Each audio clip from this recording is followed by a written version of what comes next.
Brian Griffiths. I study BA animation for the University of Portsmouth.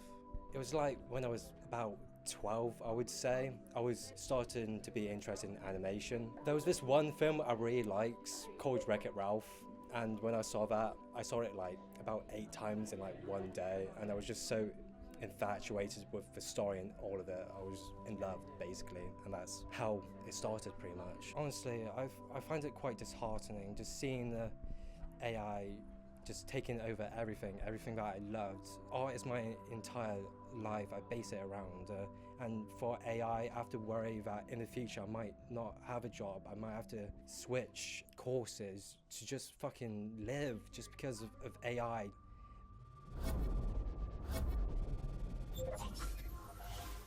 So in the context I work in, generative AI is used for, well, generating animations, but it uses a lot of data which was fed to analytical AI, which interpreted all that video data. For instance, if I had a person standing here, I set a keyframe of them in a pose, and then I dragged them along here, set a keyframe there, no additional animation, and then I could just click one button, let that process, and the next thing I know, he's walking along. There's tools that can help us generate animation, and there's things that we can do to straight up animate it from a text prompt, image prompt, video prompt.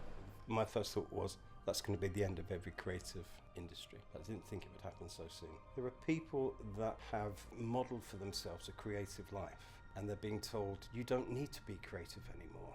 This thing will be creative on your behalf. It totally goes against the ethos of wanting to be an artist or involved in anything creative, any creative process. Why would you want to substitute yourself?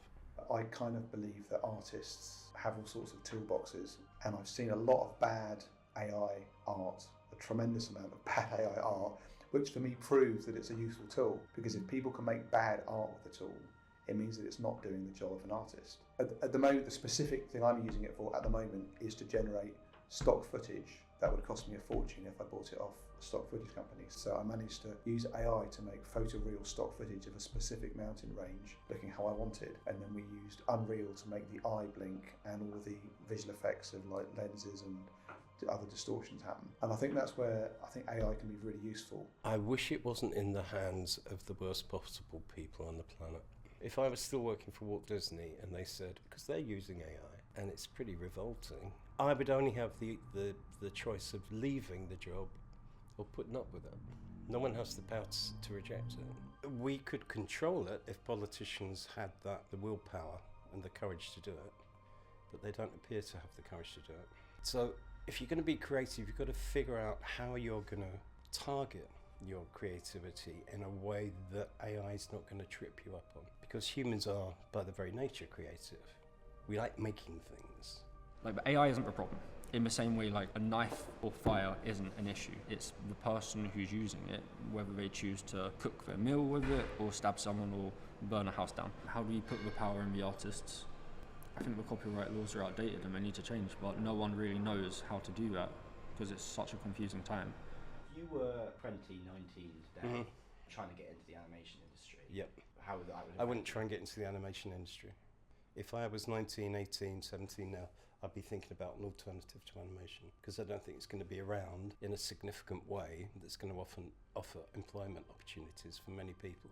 It will shrink the size of a crew you need to make animation from the bottom up. So at the top, you're still going to have your directors and producers, but all of the entry-level jobs will just vanish upwards until you're left with a tiny crew making films with AI. It's greedy people who are not in the slightest bit concerned with the creative process taking over. You've got to follow the money.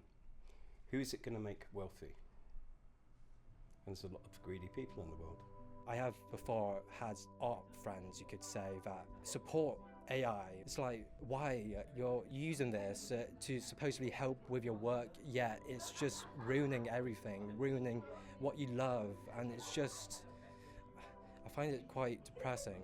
I have some hope that I'll get better, but I'm a hopeful man, and in bad times humans are still able to find a way, and I still think it's true with generative AI. I think artists can succeed. It's going to be difficult, but I feel like it's going to be good in the end.